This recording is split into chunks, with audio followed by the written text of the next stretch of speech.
This is ContraZoom. where we go back and forth about film. I'm Dakota Arsenault. And I'm Jeff Bulmer.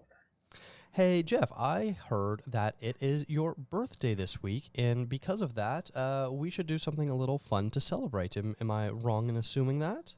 No, you're not wrong. That's exactly correct, actually. This week I turned 32, so I figured, wouldn't it be fun if if two old men in their 30s talk about a kids show? Wow, you're revealing my age right now. Yes, that is exactly what we're gonna do as two guys in their 30s. That is absolutely right. We're gonna talk about K-pop Demon Hunters, the global sensation that has been taking over the world.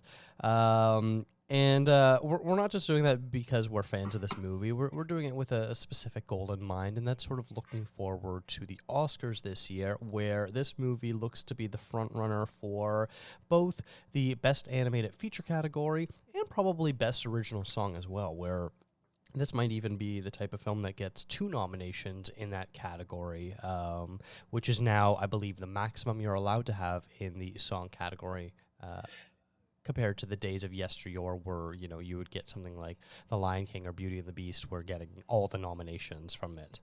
Yeah, I think you can submit 3, but you can be nominated for 2, max. Mm-hmm. Yeah, so this is us sort of doing a little bit of Oscar homework as well as doing something a little fun and a little different for your birthday.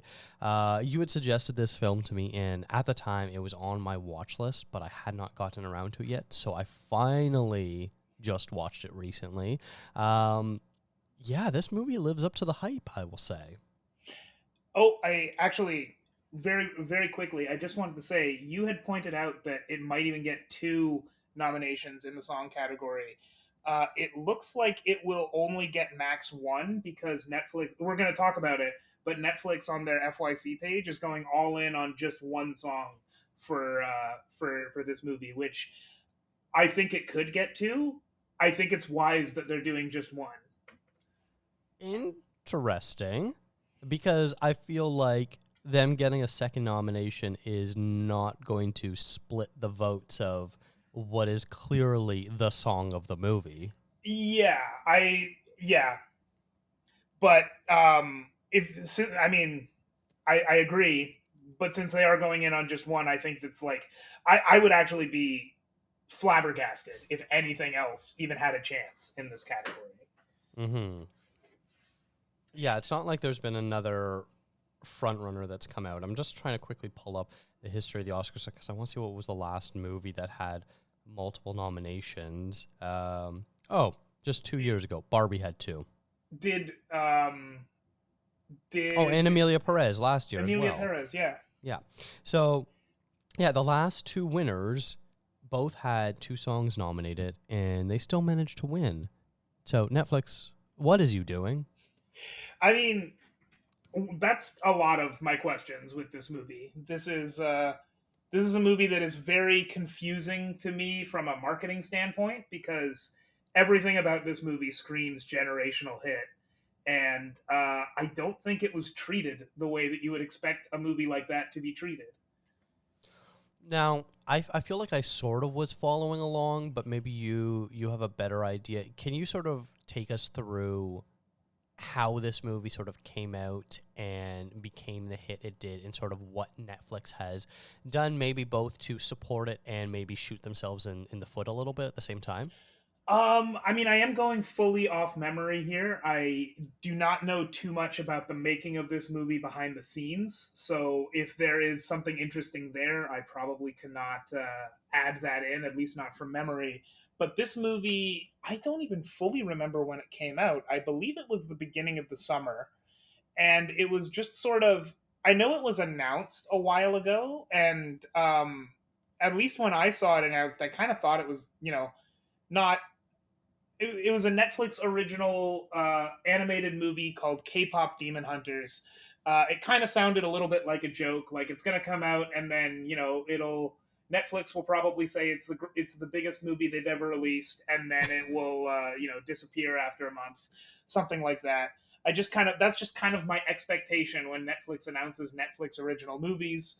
It didn't have any kind of it didn't, I didn't see any kind of marketing attached to this. I don't know if it was marketed on TV shows or something, but this movie kind of came out, and uh it did feel, to me at least initially, like it was, you know, dropped and then forgotten about. It clearly wasn't entirely, but I didn't even really, it wasn't even really on my radar until probably a week or two after it came out.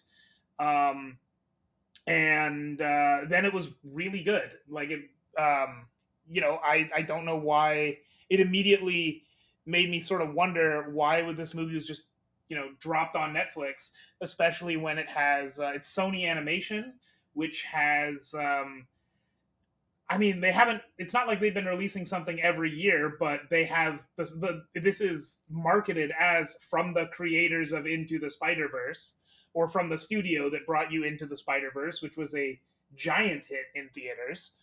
And this just sort of, you know, went to Netflix and felt initially like it was forgotten about. But I think that in a way that some Netflix movies do, it really built up steam in those few weeks, and Netflix eventually gave it a very limited theatrical release because they like to do event screenings. And it did really, really well, even in that limited theatrical release, which makes me wonder, why wouldn't you just release this in theaters? Because it could have exploded the box office. It already did incredible in the like event sing along releases, and you know, it would have been something that people were looking forward to if it had been marketed properly. It certainly had enough of a life afterwards, though. I think this came out, like I said, the beginning of the summer, and throughout the summer, I heard "Golden" literally everywhere I go, everywhere I went. If it wasn't such an amazing song, I would be extremely tired of it, and I would probably hate it.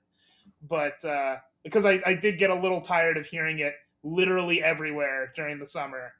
But it is a very good song, so it, you know, makes up for it. That's a little rambly. I don't know if I sort of lost the plot there. Did I answer your question? Did I answer the question that you actually asked?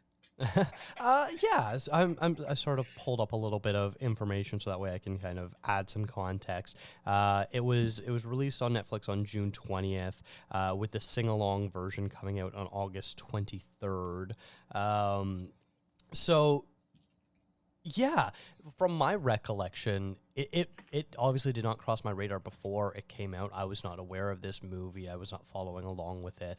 Like most Netflix releases, unless they kind of come out around Oscar season and are big promotional things, a lot of their movies are unfortunately very disposable, which is just sort of the sad state of affairs of what the tagline Netflix original movie comes with these days, save for a couple of the prestige movies that they end up releasing around this time of year. And it sort of came out, and I wasn't aware of it, and like I'd heard, I was paying attention to chatter of it online, of picking up a little bit, and at first I thought it was a TV series, and it wasn't until a little bit later that I realized, oh, this is a pretty big hit online for a streamer. And then hearing about the re-release in theaters with the sing-alongs, that's when that really made me pay attention as well, of like, oh, no, this is a very big deal. This movie is not going away. It has staying power.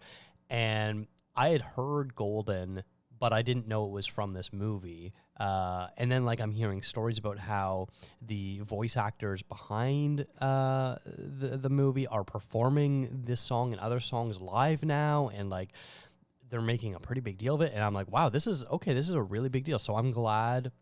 Like I said, I hadn't had the chance to watch it until you suggested to do this as a show topic, where I was sort of like, oh, I understand. And of course, like, basically 5 minutes into the movie, it's hard not to fall in love with it as well. You're like, okay, I understand the hype. I understand why people are excited about it. And then, like, when the first songs are playing, you're like, okay, this is all really catchy music. And by the end of it, you're like, okay, I am a Huntrix fan for life now. I do gotta say though, I think in the world of this movie, I would immediately die because I like the Saja Boys too much, and I don't like Huntrix enough. Your If soul would be theirs, yes. yep, I would be gone. I'd be one of the people when they flash on screen, missing persons reports increase 3 times. I'd be one of those missing people, I think. All right. Well, we haven't actually talked about what this movie's about. If anyone by this point, if you're like me, has not seen it yet, Jeff, do you want to give like a very brief plot overview as well? Yeah, so K-pop Demon Hunters is pretty much what it says on the tin. It is about a K-pop band, a K-pop girl group called Huntrix that are also secretly demon hunters. And I mean, it's secret, but when you're watching the movie, it is very surprising that they can keep it a secret because they're very open with it. It's literally what all their lyrics are about. They hunt demons. So the lore of this is that since ancient times, there's always been a group of singing women that has hunted demons, and that's what they do. So this is about Huntrix as giant K-pop stars. They're about to put out maybe the biggest song of their career, which will finally close the Hanmoon, which is Korean for soul door, so the door to the underworld that lets demons into our world. But they're having some trouble with that release because the lead singer Rumi has lost her voice because she is also part demon, and that's starting to take its toll on her. Meanwhile, the leader of the demons, whose name is Guima is always trying to figure out how to get the most souls from the world of the living, and someone comes to him. One of his higher ranking demons comes to him with a plan. They're going to create a boy band to go for the fans and get the souls of the fans, and take fans away from Huntrix so that Huntrix loses their power while the demons get more souls and the Han Moon doesn't close. And it's mostly about the rivalry between Huntrix and the demon boy band that pops up, the Saja Boys. Yeah, and that's what the movie is about. Without I guess without spoiling who wins, but it's probably not the demons in a kids movie. Yeah, this is a family-friendly film where you recognize the plot structure pretty quickly in terms of what they are doing. But yeah, that's a great summary there. And honestly, using this idea of boy bands and girl bands as sort of the battle of the universe is sort of a great setting because it feels that's sort of the way it feels when there is musical groups, especially ones targeted at tweens and teens, pitted against each other in the media and things like that. It sort of already feels like it's being marketed towards us as you're choosing for your soul of which fandom are you a part of. Yeah, you see, I mean, I'm on Twitter too much, so maybe my view of the world is tainted a bit.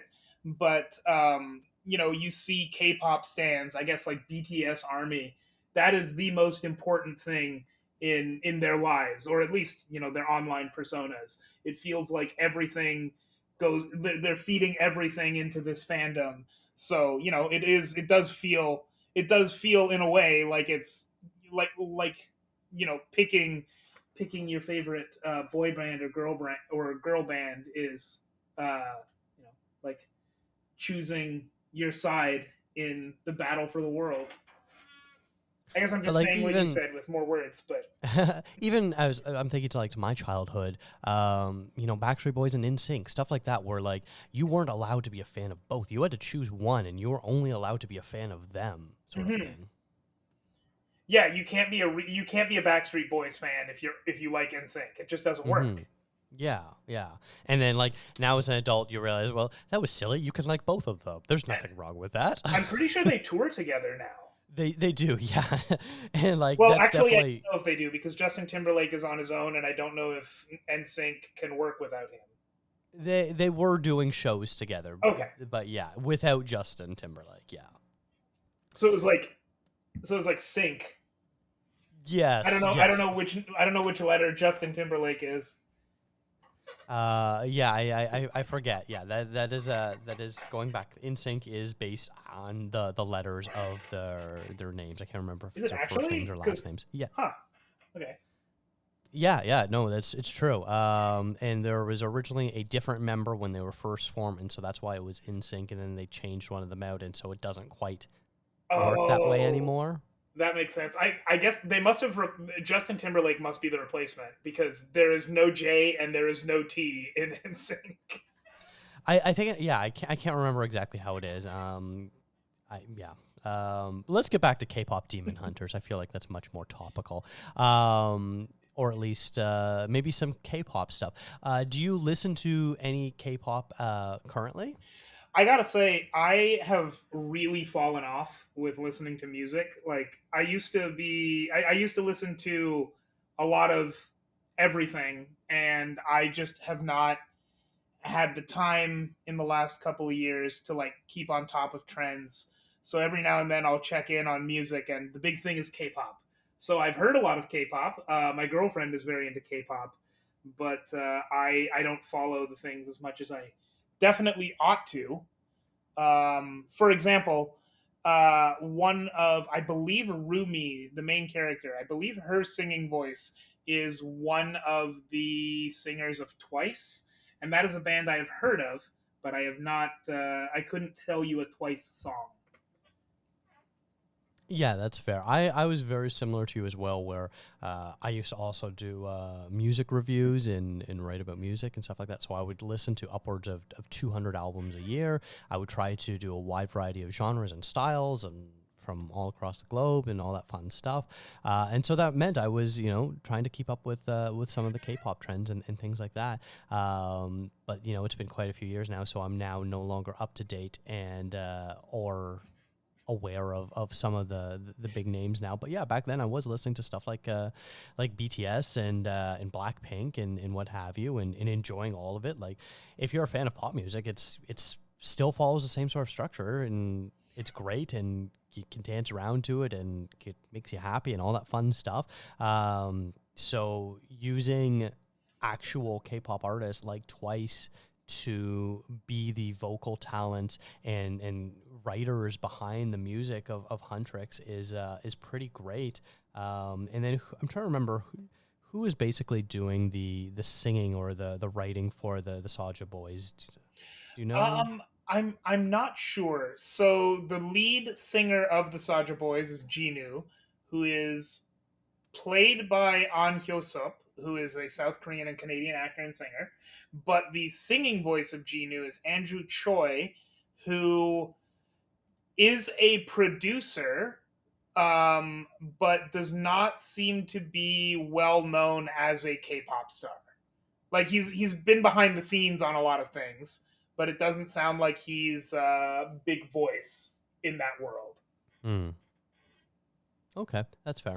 But yeah, the music in this is absolutely terrific. Do we want to talk a little bit about the specific songs, or do you want to hold off on that for now?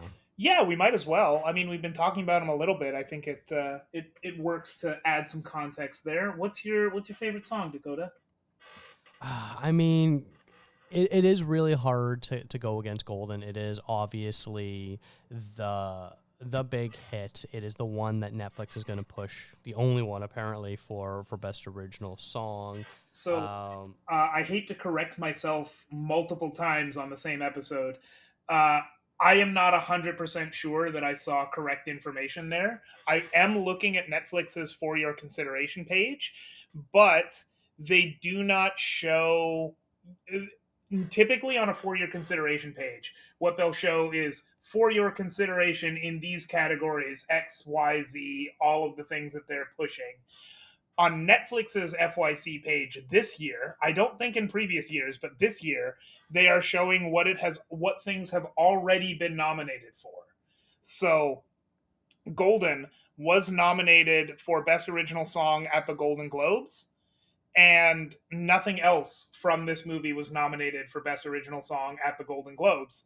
So, on Netflix's FYC page, uh, they are only showing Golden because it is the only song currently up for an award.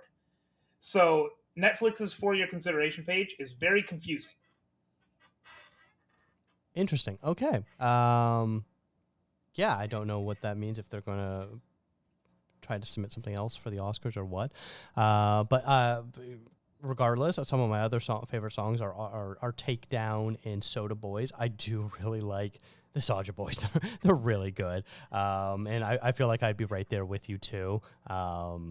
In getting my soul taken from them. And then I'm trying to remember, what is the duet song? Oh gosh, I can't remember what it's called. Let me pull it up. I will immediately recognize it when I see the name of the song. It's I think it's called Free, and it's a duet between Rumi and Jinu. So Andrew Choi and EJ. Yeah, I really like that one as well. That one's a really beautiful song. But yeah, it's. I think Golden is my favorite, but I think Soda Pop might be a close second. I think I would agree. If it was a little bit longer, I would go with Your Idol over Soda Pop. Wait, actually, I don't know. Yeah, if it was a little longer, I'd go with Your Idol over Soda Pop. I do think I like Soda Pop a little bit better than Golden, but the reason for that is that I've heard Golden so many times. We went to over the summer. I went with my girlfriend to a Korean festival in Toronto, and they had karaoke competitions, or not karaoke, but like they had singing competitions on both days. And on both days, I heard Golden at least 3 times. Of course.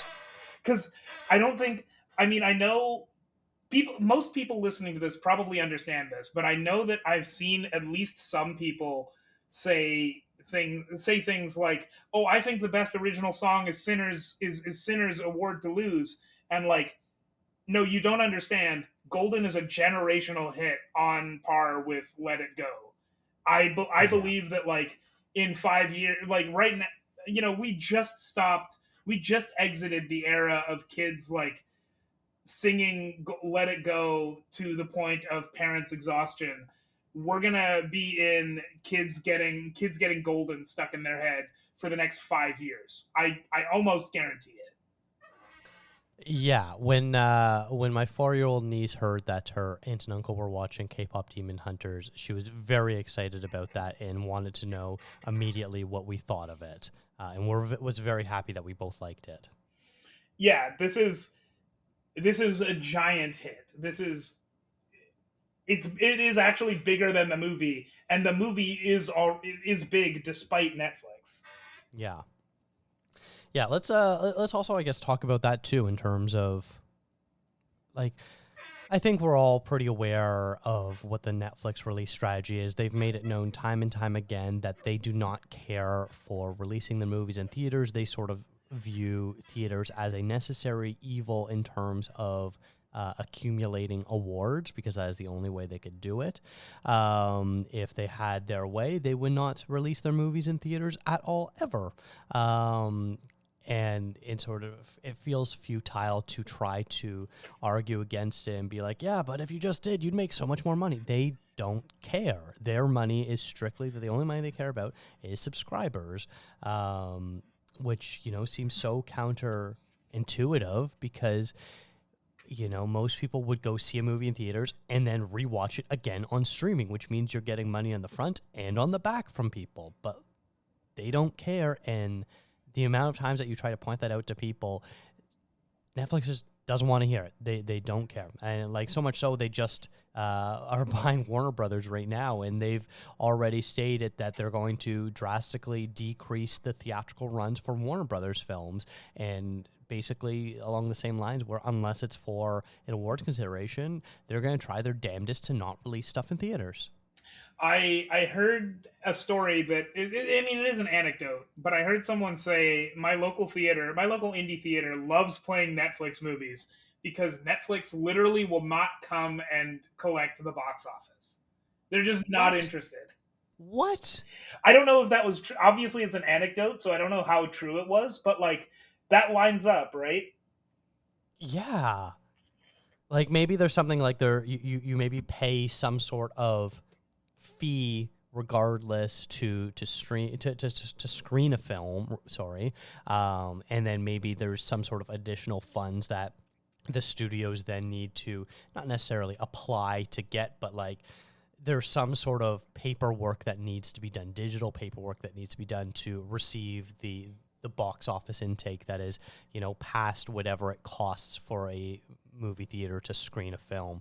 And maybe they're just leaving some money on the table, especially from these like smaller independent stuff. Like in Canada, I know Cineplex mostly does not play Netflix movies. Every once in a while they do sometimes have them. I'm sure they're on Cineplex's ass to get their money. Well, yeah, I'm sure. Yeah, Cineplex has warmed up a little bit because I remember it was a big deal when Cineplex played Glass Onion, and this year Cineplex. I'm pretty sure that the local Cineplex near me has had like Jay Kelly, and a few other Netflix movies. It's still not, they don't do it a lot, but when Netflix actually does a limited release, I think Cineplex is more open to it now than they were in the past. Yeah, yeah, I feel the same way. Where I've been seeing their Netflix titles this year playing on Cineplex when I check for showtimes. But I mean, so Netflix. I think that one thing that I don't know if people pay enough if people give it enough consideration, but like Netflix is first and foremost a tech company, which I think tech companies are um, almost almost philosophically at odds with something like a film, like with a film production company, with something like a film production company, or or like a traditional theatrical distribution, because like I don't know. I guess in my head right now, I'm saying I'd be very interested to know what Netflix's financials look like on the back end. But I know that's a lie because the moment I see financial documents, my eyes glaze over, and I want to play like I want to play literally anything else or do literally anything else. But it's so strange to me because what I can perceive very easily is like cultural capital, and when a TV show is coming out in weekly releases on a network, like on a network channel, people talk about it week to week, and it becomes something, and it becomes something big. Even Apple TV, obviously a streaming service, has primarily focused when they're doing TV shows on weekly releases, and like Pluribus is huge right now. People are talking Mm-hmm. about it every week. People are like getting scared in their homes because they're seeing ads for it on their fridge. Things like that are happening. There's every week I hear something about Pluribus. Stranger Things came out the last season, the first part of the last season, released all in one batch like 2 weeks ago now, and I do hear about it occasionally, but like mostly it's people dunking on like season 3, which this is season 5 that came out. So this is we're talking about old Stranger Things. Like the conversation around Stranger Things isn't current. It's just Stranger Things is something people are thinking about, so they talk about something Stranger Things. It's like not. It's kind of random and chaotic. And with movies too, it's like K-pop Demon Hunters came out, and now people have been sort of talking about it over the course of the year. But again, it's been chaotic because it didn't have like a full release. It didn't have, I think Barbie. I don't know about Barbie, but I know Oppenheimer got like a re-release later on because it had done so well in the summer, and I think Barbie did too. And like, you have that timeline of events that just doesn't exist for Netflix releases. K-pop Demon Hunters succeeded by going to theaters later on and like having a lot of releases outside, but it had to follow a very chaotic schedule to even get there because Netflix dumped it onto their service, and now it has to. It's almost like a.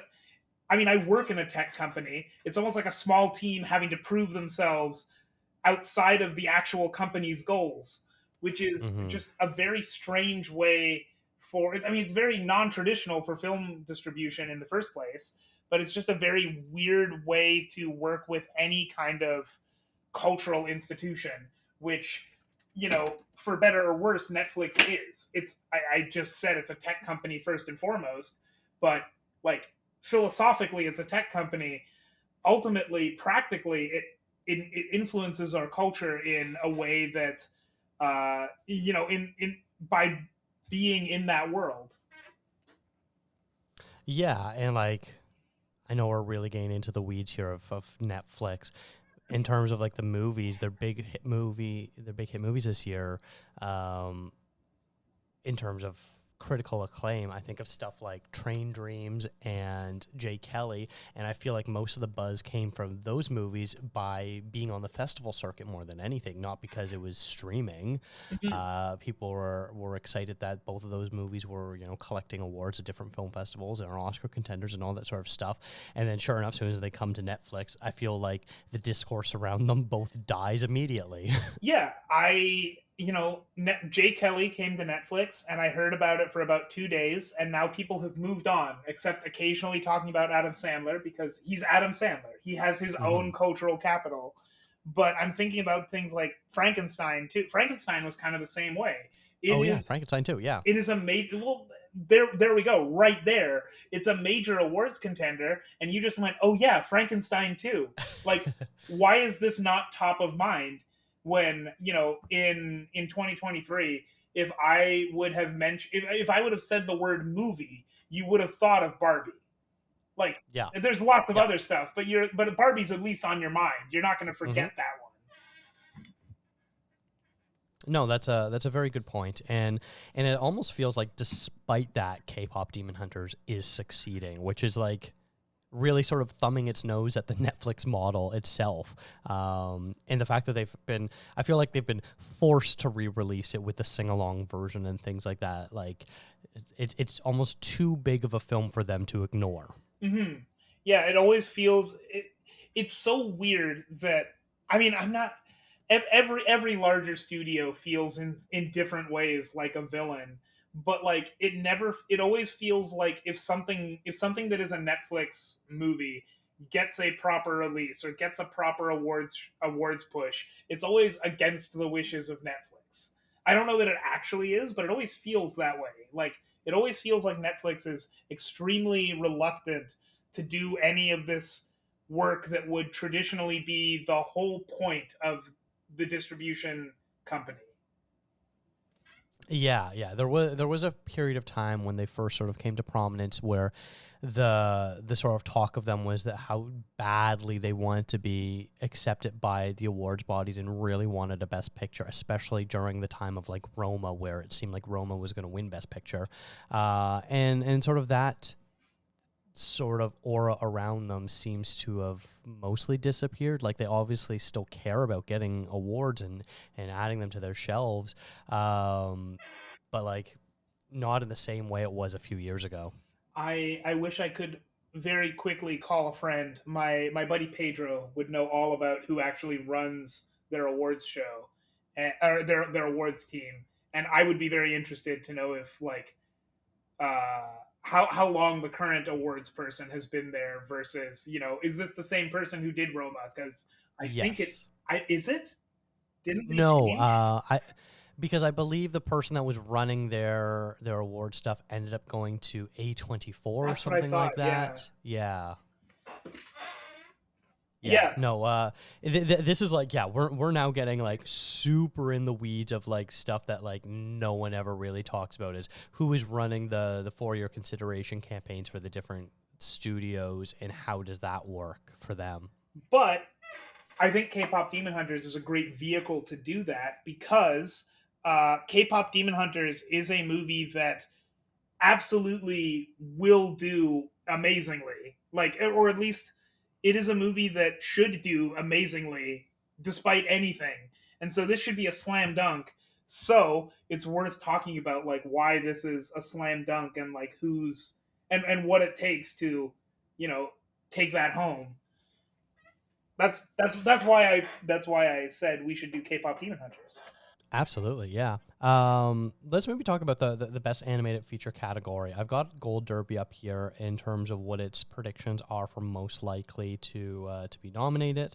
They have in first place Zootopia 2, second place K-pop Demon Hunters, third place Arco, fourth place, Elio. In fifth place, A Little Amelie, or the character of Rain. And it's sort of funny. Other than Zootopia 2, which obviously is building upon the success of the first iteration a few years ago, K-pop Demon Hunters seems like the only real contender. And normally, by at this point in the year, there's at least several big animated films. And not saying that I'm not talking about the quality of Arco, Elio, or Little Amelie. I'm more talking about the size and the scale it has behind it in terms of being an awards contender. And this seems like a much weaker year for sure. What are your sort of thoughts on the category? I think that in a just world, this would be a 3-movie race between Zootopia 2, K-pop Demon Hunters, and 100 Meters. But 100 Meters won't get nominated because that is an Annie Awards movie, not a Oscars movie, unfortunately. But yeah, you rattling off that list. You said Zootopia 2, you said K-pop Demon Hunters, and then uh, with all due respect to the other movies, I could repeat them now, but basically they are non-entities in this competition. I think. I will say I haven't seen Arco, and I have heard it's very good. But Arco is a French independent animated movie. Elio is is the lesser Disney movie this year. I guess it's Pixar, and Little Amelie is again a small French independent movie. Like, it's cool that those are considered in the top 5 contenders, but those are those really don't have much of a chance. And I think that in general, this is at least in my estimation, I think this is a little bit of a weaker year for big animation. I haven't seen as many independent animated movies as I try to this year yet, but um, so I don't want to speak to that. And also, like, that doesn't usually factor into the Oscars quite as much. But big animated features, there hasn't been, like, there wasn't. I don't think there was a DreamWorks movie this year.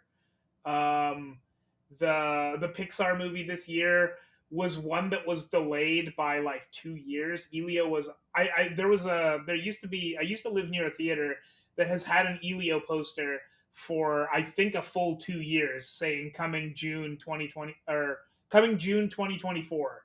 So, that's clearly out of date, and that was unfortunately I mean, Pixar has been mistreated by Disney. I haven't seen Elio, so I don't know, if Elio should have broken out beyond that, but Elio seems like it was not prioritized by Disney or Pixar. Um, and I think Domishi's comments on that have also been to that effect. And there's just the big animated players aren't really doing very much this year. Yeah, because even if you look at like which movies are coming up after those top five, the next ones up are Scarlet, Demon Slayer, In Your Dreams. It's not until at number 10, The Bad Guys 2, that we have another big studio release. Oh, maybe there was a DreamWorks release this year. It was The Bad Guys 2. And that one, I barely heard anything about that one. Yeah, because the first one was quite a huge hit, which obviously Uh-huh. is why there's a second one that came out. And I feel like I saw a lot of trailers leading up to The Bad Guys 2, and then no one has talked about it since it came out. Yeah, it's one that I would have seen if I'd remembered that it was there. And I mean, now it's too late, obviously, but Yeah. oh, Dogman was a DreamWorks release too. Yeah, I don't know what's going on with DreamWorks this year because they had 2 movies, and they just neither of them hit. I guess Dogman was a January release, which, from everything I've heard about that movie, which it sounds like it's very good, it was very unfair to put it out in January. Yeah, January is the dumping ground of studios. But yeah, it's such a weird year for the animated category. This is obviously one of the categories I'm not as familiar with. Usually in a given year, I will only watch 5 animated films, and those are usually the 5 animated films that are nominated for Best Animated Feature at the Oscars. So I am not the best person to talk about, what is the depth quality this year. But it definitely sort of feels like all the big players have sort of stumbled. And, people often complain about like, oh, Disney Pixar wins every year. And the reasoning is because most of the members, the Oscars are an industry voted upon award, and most of the people that are eligible to vote for the animated Oscar are Disney Pixar employees. So, of course, they're going to vote for their own film. Well, And it just somewhat. sort of I think seems, animated. I think once the nominees are there, the animated feature can be voted on by everybody, yes. which further skews it actually towards Disney, because Disney, being a high profile animated studio, is, everyone will have seen Zootopia 2 by the time it comes Yeah. out. Yeah. And so normally we're begging the Oscars to watch movies that are not made by, Disney or Sony or DreamWorks, and to open up their anime outside of Studio Ghibli. And sure enough, this year we're probably going to get 3 movies that on nomination day, people are going to go, what movie is that? Which, admittedly, that is like a step in the right direction. I like to see that. Mm-hmm. This is actually why I try to follow the Annie Awards, because the Annie Awards are that's an animation award for people who aren't for people who aren't familiar. And they have 2 separate best feature categories. They have best feature, best animated feature, and then they have best animated feature independent. And best animated feature independent has usually some of the coolest, weirdest movies of the year, period, animated or not. And the last feature, by the guy who did 100 Meters, the movie I was just talking about, I don't know if it won, but it was a top contender for Best Independent Animated Feature back in 2022, I want to say. So there's a lot of very interesting stuff there. But I have to imagine that the Annie's voting membership is probably, I mean, first off, significantly smaller than the Oscars. But the people that nominate for the Annies, I can't imagine there's 100% overlap with the people who nominate for Best Animated Feature in the Oscars. Because if there was, I think that the Best Animated Feature would be a lot more interesting of a category in general. As you were kind of saying, we're begging them to look at anime outside of Studio Ghibli. The Annies have been doing that since, their inception. Uh, the Oscars less so. Like there's no Studio Ghibli there's no Studio Ghibli movie this year. So the first on Gold Derby, the first predictions for best animated feature that are anime movies are number 6 and 7, which I guess is really impressive actually. But after that, we go down to 10, and then the next anime movie isn't until 18.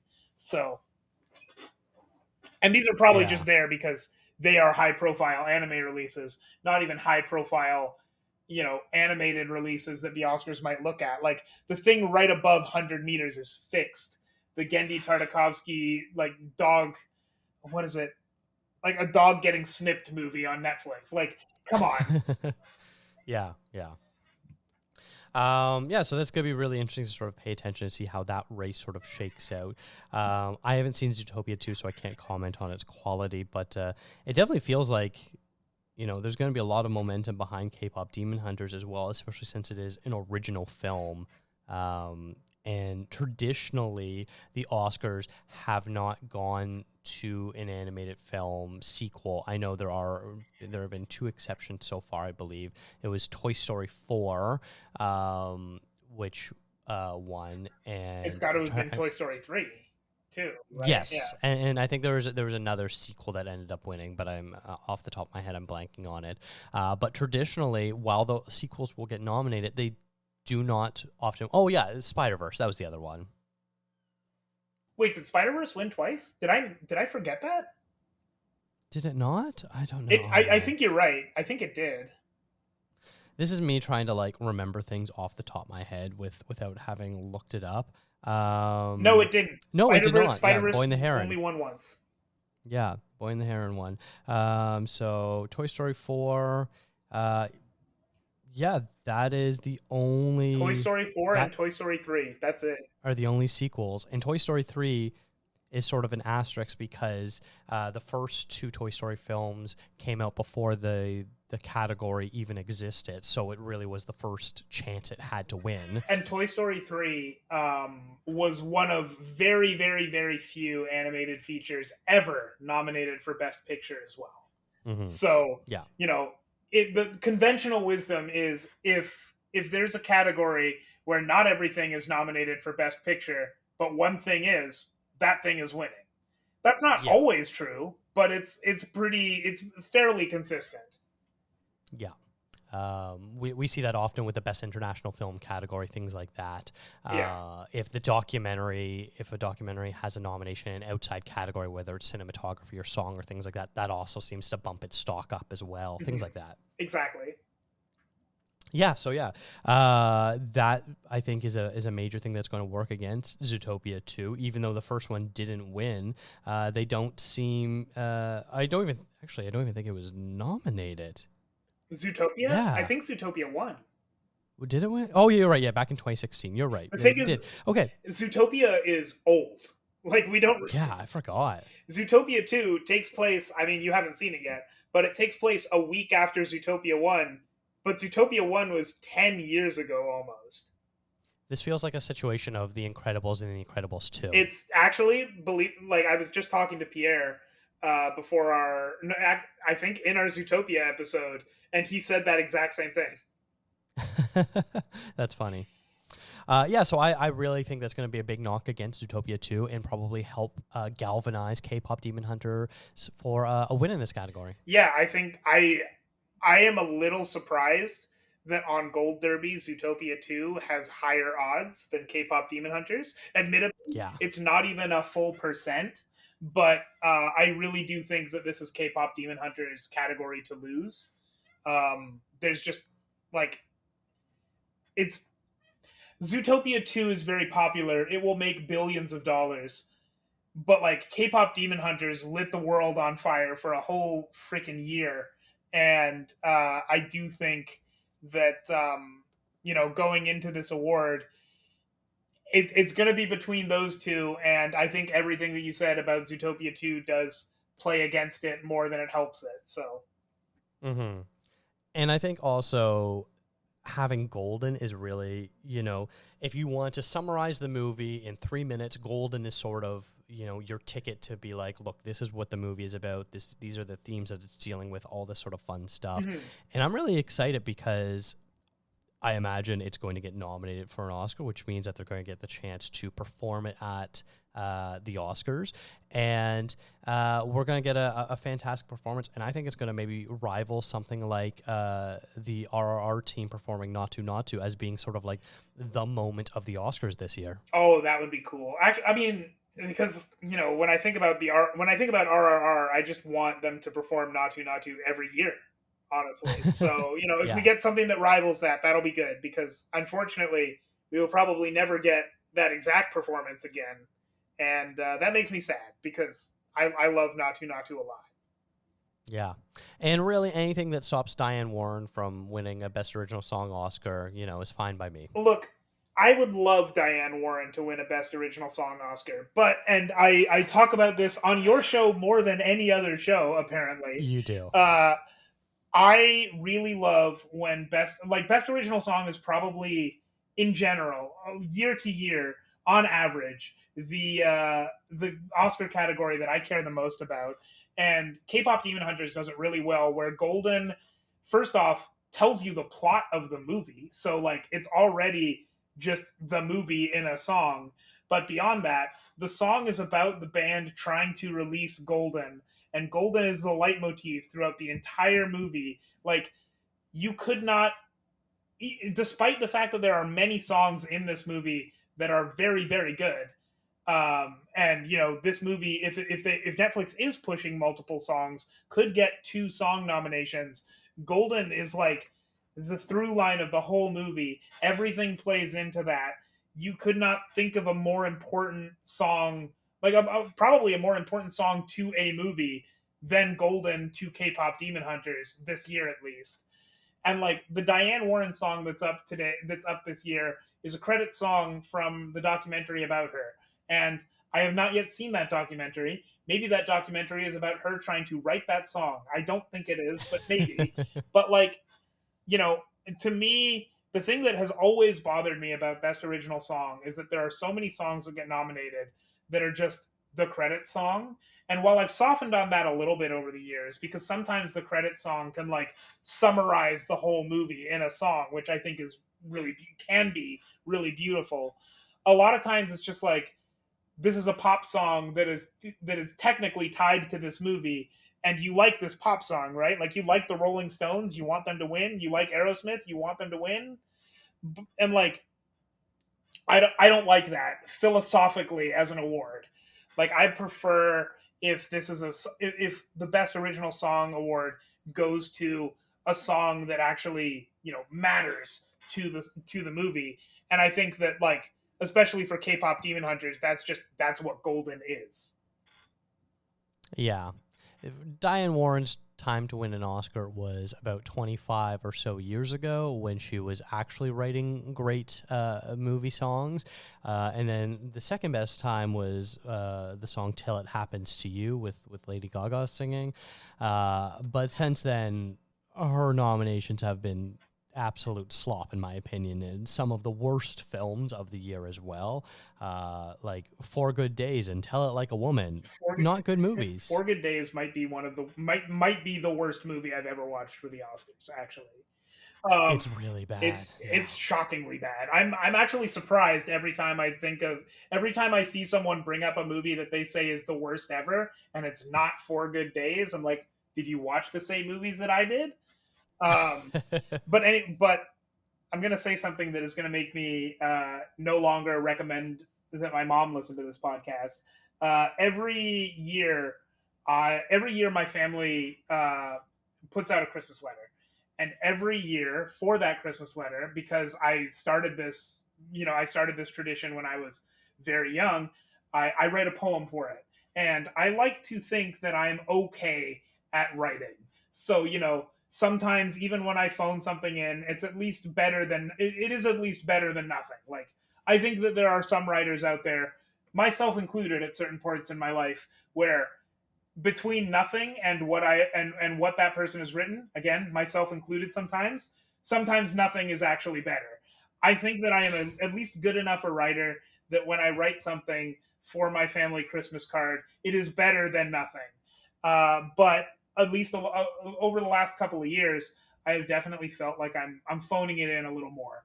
Not intentionally. It's just I don't have the time, and so I put out the first thing that I think is pretty good, and when I look back on it later, it's not amazing. And I cannot see into Diane Warren's mind. I don't know if this is her process. I assume it isn't. But having listened to many Diane Warren songs over the last few years, Diane Warren has created some really, really amazing songs. And those have not been over the last few years. Over the last few years, she's created at least one song for a movie, but like they're not amazing. They're just sort of attached to the movie because they need a Diane Warren song, and maybe they're fine for the movie, but they're not like great songs. So it's weird that she keeps getting nominated. I think that Diane Warren's time to win an Oscar could still be coming. I hope that it still is because I want Diane Warren to release amazing music. I have not heard that in the last little while.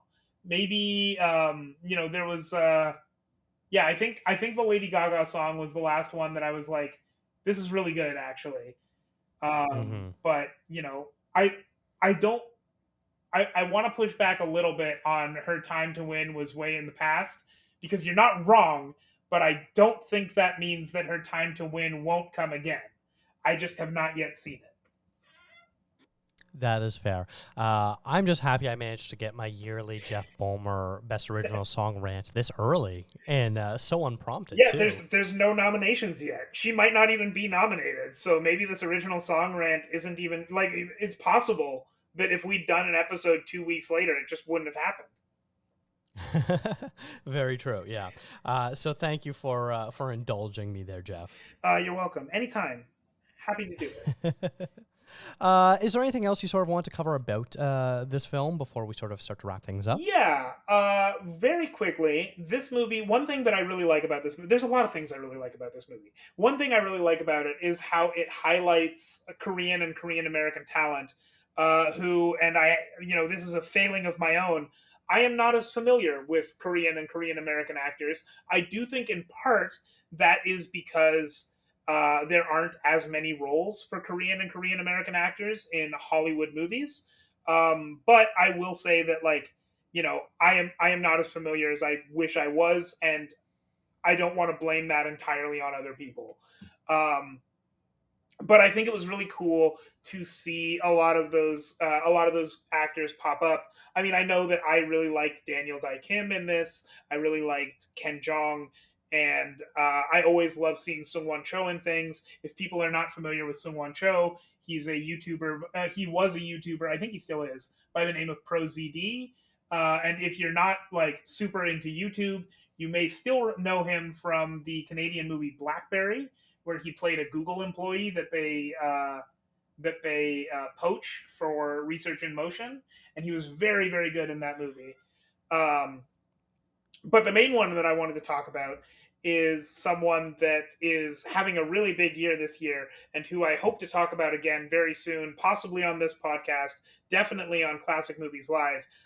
Lee Byun Hung, who is in another movie this year called No Other Choice, and is probably one of the biggest actors in Korea. I could be someone in Korea may correct me there, but he's his star has just never faded at all there, and we're only just starting to get acquainted with him over here after he was in Squid Game and now No Other Choice.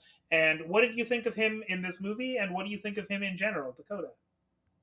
Yeah, I haven't seen Squid Game, so I wasn't as familiar with him, but I have seen No Other Choice, and obviously now K-pop Demon Hunters, and he's terrific. He just has such a gravitas presence, no matter what he does. I'm overall sort of mixed on No Other Choice, but this isn't the first time that he's worked with Park Chan-wook.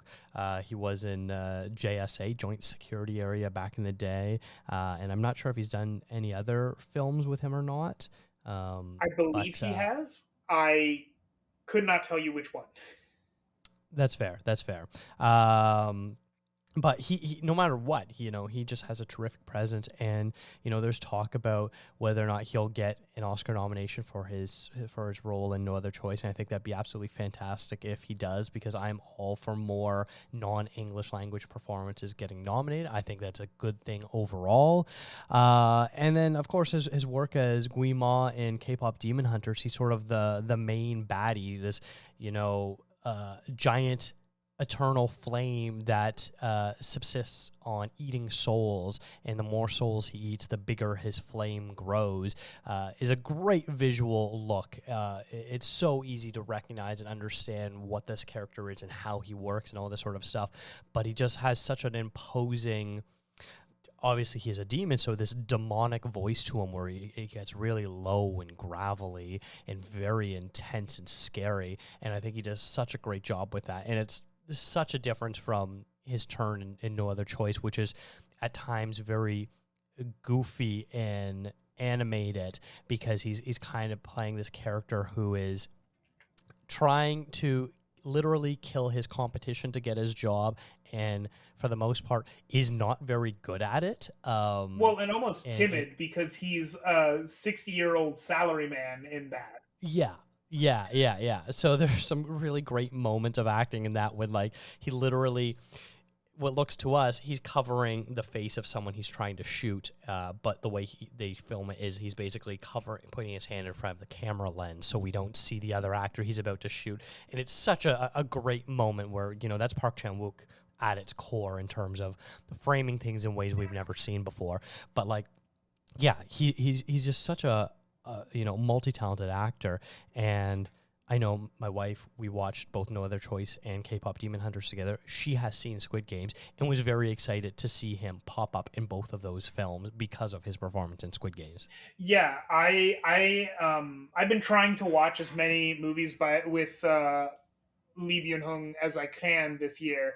and that's not been a lot, but I have seen a lot of his performances, and he's such a talented actor, and not just a talented actor, but he's such a talented physical actor that I really, really hope that K-pop Demon Hunters turns some people on. Like, if K-pop Demon Hunters is the only movie of his you've seen this year, I really hope that turns you on to some of his other performances, because uh, the one failing I think of him in K-pop Demon Hunters is that while he's a decent enough voice actor, he is functionally stunt casting for a voice role, and like stunt casting can still work. I mean, maybe this is a stupid example, but Chris Pratt actually does a pretty good job as Mario and as Garfield, even though that's stunt casting.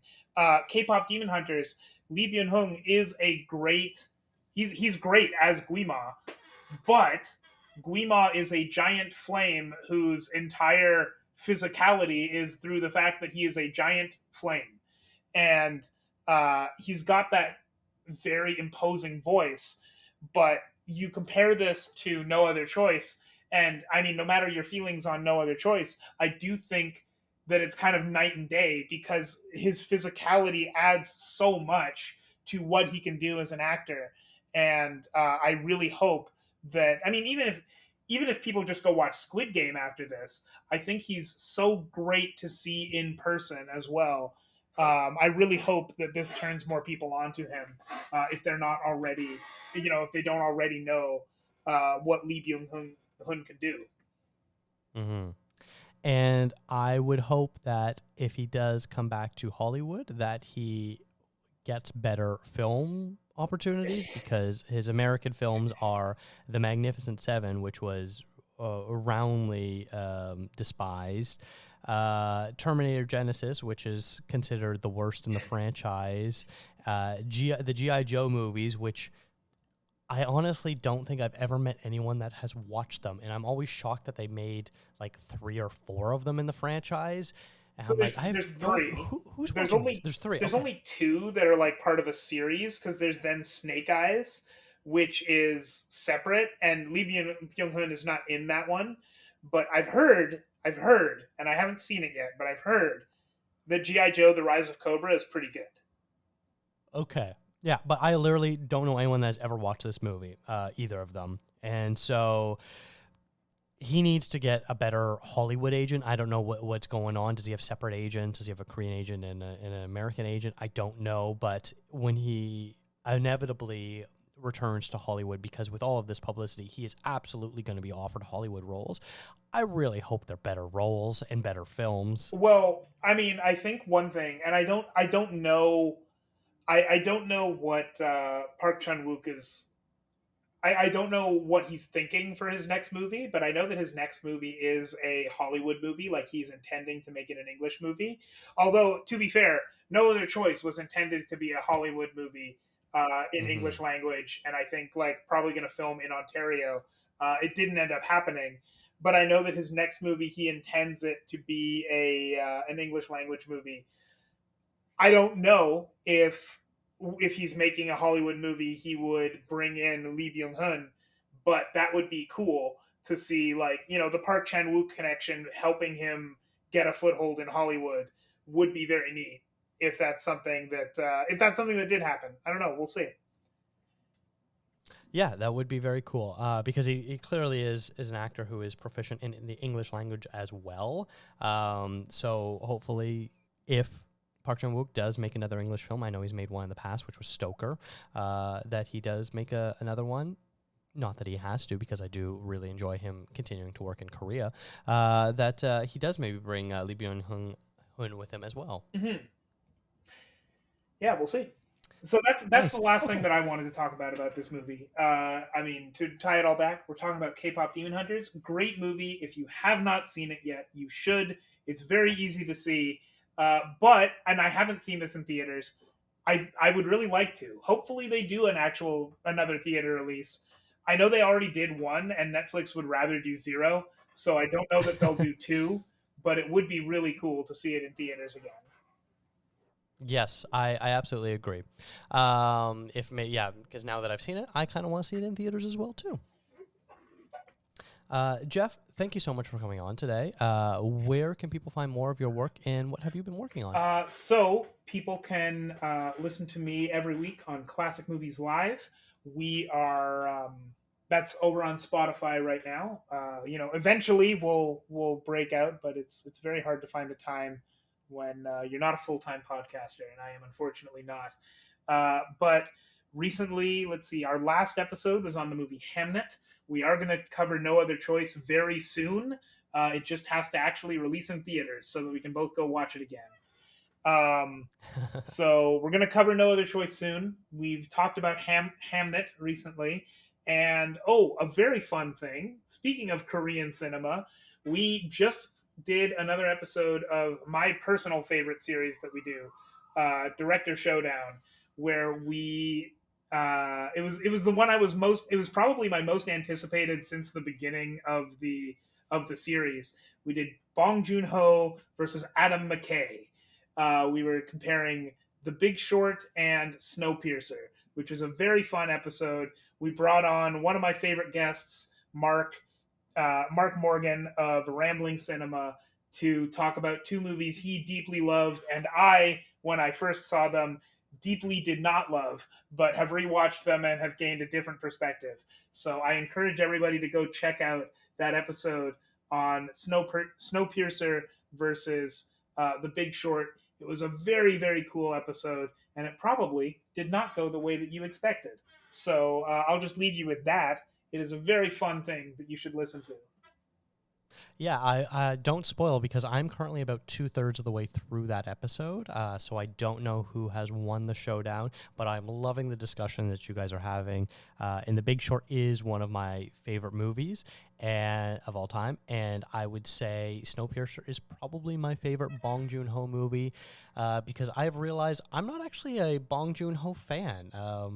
Most of his movies don't quite work for me. They're all very well made, but they're not quite for me. And but Snowpiercer is probably my favorite of the bunch I have seen. Probably my favorite way to do those movies, those episodes, and it doesn't always work out this way, but because I like to tie those into a specific theme, like two movies that are talking about the same basic thing in some way. But my favorite thing that happens on on those episodes sometimes is when we're comparing the best movie of one director versus the best movie of another director. It means we can't use either of those directors' best movies again later on, but it lets us talk about like what is this director like at their best? What makes them so good? What makes this movie so good? Like what does it mean? If we're talking about the best Bong Joon-ho movie, why is this the best Bong Joon-ho movie? Why is this the best Bong Joon-ho movie? We can talk about all of those things, and I think that's what we managed to do on this episode. I hope people will think the same way because, next time we're going to have to use either not the best Bong Joon-ho movie or not the best Adam McKay movie. So we'll have to get more creative with it. Yeah, absolutely. It's a great series, and I'm very much looking forward to hearing you talk about Hamnet because that's a movie I really love as well. And I'm always curious to hear what you and Pierre have to say. Well, thank you very much. Of course. So yeah, this has been a That Shelf podcast. Visit thatshelf.com for more great film discourse. Follow the show on Instagram, Threads, and Blue Sky at ContraZoomPod. What are your thoughts on K-pop Demon Hunters? Leave a comment on Spotify or send us an email, especially if you want to tell us what your favorite song is. Thank you to Eric and Kevin Smale for the theme music and to Stephanie Pryor for the logo design. If you like to listen to podcasts on YouTube, we do post all episodes there as well. And if you really like the show, consider tipping us on coffee. Thanks for checking us out.